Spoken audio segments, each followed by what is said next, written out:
नमस्कार दोस्तों, स्वागत है आपका हमारे YouTube चैनल पर। आज हम आपको सुनाएंगे एक बुढ़िया और उसकी 3 बहुओं की कहानी जो अपने कर्मों की वजह से कुतिया बन गई। यह कहानी बहुत ही ज्ञानवर्धक और प्रेरणादायक है।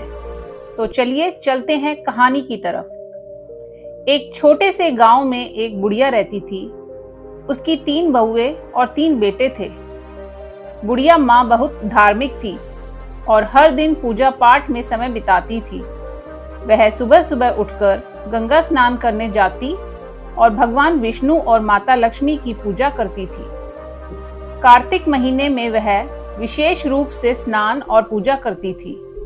इस दौरान वह माखन, मिश्री, दही और तुलसी के पत्तों का भोग भगवान को चढ़ाती थी और प्रसाद अड़ोस पड़ोस में बांटती थी। गांव के लोग उसकी पूजा पाठ की बहुत इज्जत करते थे। बुढ़िया माँ का यह नियम था कि वह कार्तिक महीने के हर दिन गंगा स्नान करे और पूजा करे। कार्तिक पूर्णिमा के दिन वह विशेष रूप से गंगा स्नान के लिए जाती और भोग बनाकर भगवान को चढ़ाती। लेकिन उसकी 3 बहुओं को यह बिल्कुल पसंद नहीं था। वे अक्सर उसकी आस्था का मजाक उड़ाती और प्रसाद खाने से मना कर देती। वे कहती, इसमें तुलसी के पत्ते हैं, हम यह नहीं खा सकते, यह सब दिखावा है। यह सुनकर बुढ़िया माँ बहुत दुखी होती, लेकिन वह चुपचाप अपनी पूजा करती रहती। बुढ़िया माँ का पति कुछ समय पहले ही गुजर चुका था, इसलिए वह अब अकेली थी। उसके बेटे भी अपनी पत्नियों के कहने में आकर उससे दूर हो गए थे। अब वह सिर्फ अपने पूजा पाठ में ही मन लगाती और पड़ोसियों में प्रसाद बांटती।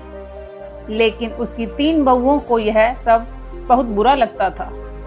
वे सोचती, यह सास जब देखो तब पूजा पाठ में लगी रहती है, अनाप शनाप खर्च करती है, पंडितों को बुलाती है, दान पुण्य करती है।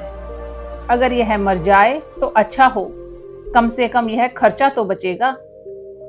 बुढ़िया माँ ने अपने 3 बेटों को बड़े प्यार से पाला था। उसने और उसके पति ने मिलकर उनकी परवरिश की थी। लेकिन अब जब उसे अपने बेटों की सबसे ज्यादा जरूरत थी, तब वे उससे मुंह मोड़ चुके थे। बुढ़िया माँ दिन रात भगवान से प्रार्थना करती और अपने बच्चों के लिए आंसू बहाती। वह सोचती, हे भगवान, मैंने तो कभी किसी का बुरा नहीं चाहा, फिर मेरे साथ ऐसा क्यों हो रहा है। एक दिन बुढ़िया माँ अपने भगवान विष्णु और माता लक्ष्मी के सामने बैठी प्रार्थना कर रही थी।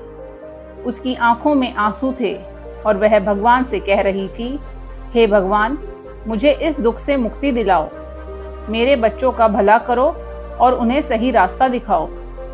इस तरह बुढ़िया माँ ने अपने पूजा पाठ और दान पुण्य के नियमों को नहीं छोड़ा। लेकिन उसकी 3 बहुओं को ने ठान लिया था कि अब वह इस घर में नहीं रहेंगी और बंटवारा करके अलग हो जाएंगी। वे सोचती, अगर हम अलग हो जाएं तो अपनी मर्जी से रह सकेंगे और सास की पूजा पाठ के खर्चे से भी बच जाएंगे। 3 बहुओं ने एक दिन आपस में बात की और बंटवारे की योजना बनाई। उन्होंने अपने पतियों से कहना शुरू किया कि अब हमें अलग हो जाना चाहिए। छोटी बहू ने अपनी पति से कहा, देखिए, बड़े भैया के बच्चे बड़े हो रहे हैं और हमारे बच्चे छोटे हैं, हमें अभी बहुत मेहनत करनी है। अगर हम अलग हो जाएंगे तो अपने बच्चों की अच्छी तरह से देखभाल कर पाएंगे। सास का खर्चा बहुत ज्यादा है, हर समय पूजा पाठ में लगी रहती है और बहुत पैसा खर्च करती है। मझली बहू ने भी अपने पति को समझाया, देखिए, अब बंटवारा हो जाना चाहिए, हम अपनी मर्जी से रहेंगे, क्या खर्चा करना है क्या नहीं करना है यह हम खुद तय करेंगे। सास के नखरे और खर्चे अब बर्दाश्त नहीं होते, हमें अलग रहकर अपने बच्चों का ध्यान रखना है। बड़ी बहू ने भी अपने पति से यही बात कही, बच्चे बड़े हो रहे हैं, कल उनकी शादी ब्याह करनी है, पैसे कमाते रहेंगे और सास का खर्चा करते रहेंगे तो कैसे चलेगा। हमारे बच्चों का भविष्य सुरक्षित करना है तो हमें अलग होना ही पड़ेगा। 3 बहुओं ने अपने अपने पतियों को समझा बुझाकर उनके मन में बंटवारे की बात डाल दी। 3 भाई अब बंटवारे के लिए तैयार हो गए। गांव के पंचों को बुलाया गया और घर का बंटवारा करने की बात हुई। तीनों बहुएं भी बंटवारे में हिस्सा लेने के लिए तैयार हो गई। गांव के पंचों ने घर का 4 हिस्सों में बंटवारा किया, तीनों बेटों के लिए एक और एक बुढ़िया की मां के लिए। घर का सारा सामान भी 4 हिस्सों में बांट दिया गया। बुढ़िया मां को कम हिस्सा दिया गया क्योंकि वह अकेली थी और ज्यादा की जरूरत नहीं थी। पंचों ने कहा कि जो भी बुढ़िया मां को अपने हिस्से में रखेगा वह उसका भी ख्याल रखेगा। छोटी बहू ने साफ मना कर दिया, मैं बुढ़िया मां को अपने हिस्से में नहीं रख सकती, उसका खर्चा बहुत ज्यादा है, पूजा पाठ में बहुत पैसा खर्च होता है, हमें अपने बच्चों का ध्यान रखना है। मछली बहू ने भी मना कर दिया, मैं भी बुढ़िया माँ को अपने हिस्से में नहीं रख सकती, वह हमें कभी पसंद नहीं करती थी और हमें भी उसकी जरूरत नहीं है। बड़ी बहू ने भी वही जवाब दिया, मैं भी बुढ़िया माँ को अपने हिस्से में नहीं रख सकती, हमारे बच्चों का भविष्य सुरक्षित करना है और उसके लिए हमें बंटवारा करना ही पड़ेगा। बुढ़िया माँ अब अकेली रह गई। पंचों ने अपना फैसला सुनाया और चले गए। तीनों बहुओं ने अपना अपना सामान अपने अपने हिस्से में रख लिया। बुढ़िया माँ के हिस्से में जो झोपड़ी पड़ी थी वह उसमें रहने लगी। अब वह अकेली थी और अपने बेटों से निराश होकर अपने भगवान से प्रार्थना करती रहती थी। अब बुढ़िया माँ अपने हिस्से की छोटी सी झोपड़ी में रहने लगी। वह रोज सुबह जल्दी उठकर गंगा स्नान करती और भगवान विष्णु और माता लक्ष्मी की पूजा करती। वह पहले की तरह ही भोग बनाकर भगवान को चढ़ाती और फिर अड़ोस पड़ोस में प्रसाद बांटती। लेकिन अब वह बहुत अकेली हो गई थी। उसके तीनों बेटों ने उससे मुंह मोड़ लिया था और उसकी बहुओं ने उसे घर से बाहर कर दिया था। वह रोज भगवान से प्रार्थना करती, हे भगवान, मुझे इस दुख से छुटकारा दिलाओ, मेरे बच्चों का भला करो और उन्हें सही रास्ता दिखाओ। बुढ़िया माँ के पास जो थोड़ा बहुत आटा, दाल और चावल था वह उसी से काम चलाती। वह सोचती, अब मुझे अपनी जिंदगी इसी तरह गुजारनी पड़ेगी। मेरे बच्चों ने मुझे छोड़ दिया है, लेकिन मैं भगवान की भक्ति नहीं छोड़ूंगी। उसकी भक्ति में कोई कमी नहीं आई। वह हर रोज तुलसी के पत्तों से भगवान का पूजन करती और पड़ोसियों को प्रसाद बांटती। एक दिन जब बुढ़िया माँ अपने झोपड़ी में बैठी रो रही थी, तभी एक युवक आया। उसने दरवाजा खटखटाया। बुढ़िया माँ ने दरवाजा खोला और देखा कि एक 17-18 साल का हष्ट-पुष्ट युवक खड़ा था। उसके चेहरे पर तेज झलक रहा था। उसने कहा, अम्मा, आप मुझे पहचानती नहीं, लेकिन मैं आपके मायके से आया हूँ। मेरा नाम कृष्णा है। मेरे पिताजी ने मुझे आपकी मदद करने के लिए भेजा है। बुढ़िया माँ ने आश्चर्य से पूछा, कृष्णा, तुम मेरे मायके से हो? मैंने तो तुम्हें कभी नहीं देखा।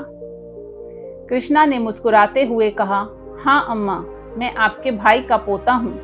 हमें खबर मिली कि आपके बेटों ने आपको घर से निकाल दिया है, इसलिए मेरे पिताजी ने मुझे आपकी मदद करने के लिए भेजा है। बुढ़िया माँ की आंखों में आंसू आ गए। उसने कृष्णा को अंदर बुलाया और उसे बैठने के लिए कहा। उसने पानी का गिलास और थोड़ा सा गुड़ दिया। कृष्णा ने पानी पिया और गुड़ खाया। फिर उसने अपनी थैली से कुछ खाने का सामान, कपड़े और दवाइयाँ निकाली। उसने कहा, अम्मा, यह सब सामान मैं आपके लिए लाया हूँ। आप भूखी मत रहना, हम रोज आपको खाना भिजवाएंगे। कृष्णा ने बुढ़िया माँ से कहा। बुढ़िया माँ ने कृष्णा को आशीर्वाद दिया और कहा, बेटा, तुम्हारा बहुत बहुत धन्यवाद। तुमने मेरे लिए जो किया है उसके लिए मैं भगवान से तुम्हारे सुख समृद्धि की प्रार्थना करूंगी। कृष्णा ने बुढ़िया माँ से विदा ली और वापस चला गया। बुढ़िया माँ ने अपने भगवान को धन्यवाद किया और सोचा कि भगवान ने मेरी प्रार्थना सुन ली, अब मैं भूखी नहीं रहूंगी।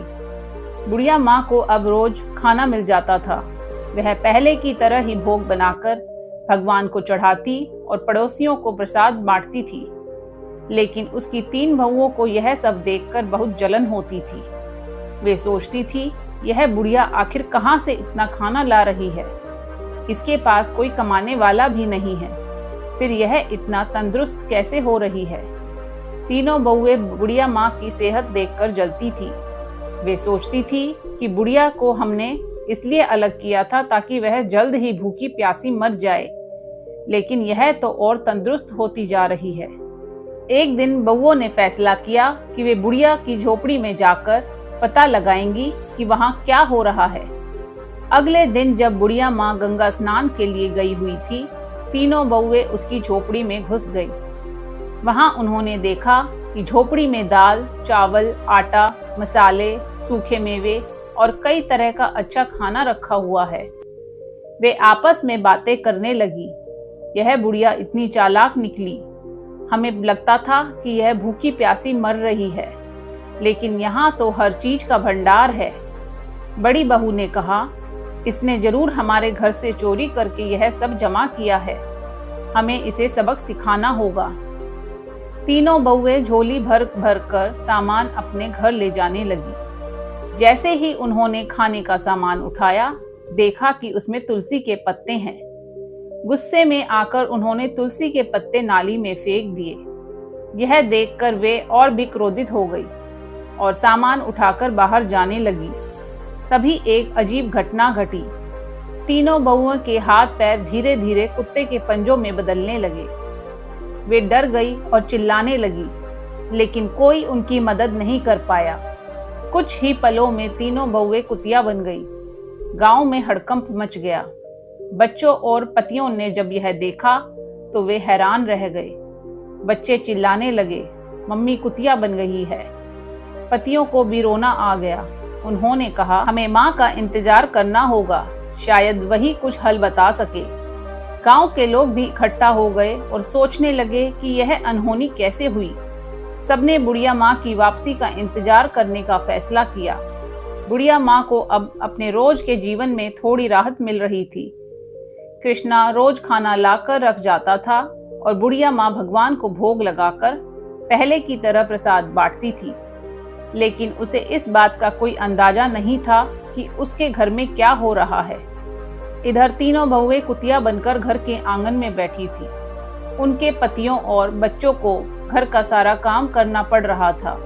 वे बहुत परेशान थे और अपनी माँ की वापसी का इंतजार कर रहे थे। गांव के लोग भी इस अजीब घटना से हैरान थे। हर कोई यही कहता था कि यह सब बुढ़िया माँ की भक्ति और तपस्या का फल है। एक दिन गांव के कुछ लोगों ने बुढ़िया माँ को गंगा स्नान के लिए जाते देखा। उन्होंने सोचा कि अब उसे सारी बात बतानी चाहिए। वे उसके पास गए और बोले, माई, तुम्हारे घर में कुछ अजीब हो रहा है। तुम्हारी तीनों बहुएं कुतिया बन गई है। बुढ़िया माँ को यह सुनकर बहुत आश्चर्य हुआ। उसने सोचा कि यह कैसे संभव हो सकता है। उसने तुरंत गंगा स्नान किया और घर की ओर लौट पड़ी। उसके दिल में बहुत सारी आशंकाएं थी। उसने भगवान से प्रार्थना की, हे भगवान, मेरे घर की रक्षा करना और मेरे बच्चों को सही रास्ता दिखाना। जब बुढ़िया माँ घर पहुंची तो उसने देखा कि गांव के लोग उसके घर के सामने इकट्ठा थे। उसने पूछा, क्या हुआ? यहाँ इतनी भीड़ क्यों लगी है? गांव वालों ने उसे सारी घटना बताई। बुढ़िया माँ ने अपने बेटों को बुलाया और पूछा, यह सब कैसे हुआ? तुम लोगों ने क्या किया? बेटों ने रोते हुए अपनी माँ को सारी कहानी सुनाई। उन्होंने कहा, माँ, हमसे बहुत बड़ी गलती हो गई। हमारी पत्नियों ने तुम्हारे सामान को नाली में फेंक दिया था और उसी समय वे कुतिया बन गई। अब हमें नहीं पता कि उन्हें कैसे ठीक करें। बुढ़िया माँ ने अपने बेटों को दिलासा दिया और कहा, भगवान सब ठीक करेंगे, तुम लोग घबराओ मत। बुढ़िया माँ ने अपने भगवान से प्रार्थना की और उनसे समाधान मांगा। उसने सोचा कि शायद किसी साधु बाबा के पास इसका समाधान हो सकता है। उसी समय एक साधु बाबा गांव में आए। बुढ़िया माँ ने उन्हें अपने घर बुलाया और सारा हाल बताया। साधु बाबा ने ध्यान से सारी बातें सुनी और कहा, यह सब तुम्हारी भक्ति और तपस्या का फल है, लेकिन चिंता मत करो, इसका उपाय भी है। बुढ़िया माँ ने पूछा, बाबा, कृपया मुझे उपाय बताएं, मैं अपने बच्चों को इस हालत में नहीं देख सकती। साधु बाबा ने कहा, तुम्हें कार्तिक महीने में विशेष पूजा करनी होगी। तुम्हारे स्नान के पानी से तुम्हारी बहुओं को नहलाना होगा और ब्राह्मणों को भोजन कराकर उनके झूठे भोजन को बहुओं को खिलाना होगा। इससे वे अपने असली रूप में वापस आ जाएंगी। बुढ़िया माँ ने साधु बाबा को धन्यवाद दिया और अपने बेटों को यह उपाय बताया। बेटों ने कहा, माँ, हम तुम्हारी हर बात मानेंगे, हम इस उपाय को जरूर पूरा करेंगे। बुढ़िया माँ ने कार्तिक महीने की विशेष पूजा की तैयारी शुरू कर दी। उसके तीनों बेटे और गांव के लोग भी इस पूजा में मदद करने लगे। बेटों ने मिलकर पूजा का सारा सामान इकट्ठा किया और भगवान के लिए भोग बनाने की व्यवस्था की। हर सुबह बुढ़िया माँ गंगा स्नान के लिए जाती और स्नान के पानी को एकत्रित करती। उसके बाद वह भगवान विष्णु और माता लक्ष्मी की पूजा करती और फिर अपने पड़ोसियों को प्रसाद बांटती। इस बीच तीनों बहुएं अभी भी कुतिया के रूप में घर के आंगन में बैठी रहती। उनके पतियों और बच्चों को घर का सारा काम करना पड़ता था। बच्चों को अपनी माताओं की बहुत याद आती थी और वे अक्सर रोते हुए अपनी दादी से कहते, दादी माँ कब ठीक होंगी, हमें हमारी माँ वापस चाहिए। बुढ़िया माँ बच्चों को दिलासा देती और कहती, बेटा, भगवान सब ठीक करेंगे, तुम लोग धैर्य रखो और प्रार्थना करो।